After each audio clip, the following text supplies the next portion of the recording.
Alors, quel est le rôle de l'alimentation au cours des maladies inflammatoires intestinales? Il faut différencier différentes périodes.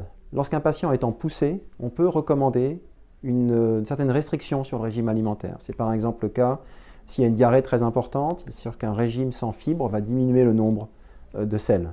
S'il y a des complications obstructives dans la maladie de Crohn au niveau de l'intestin grêle, c'est-à-dire que l'intestin est rétréci, son calibre est rétréci, on peut recommander un régime également sans résidus qui va diminuer le risque d'impaction des aliments sur ces rétrécissements dans l'intestin.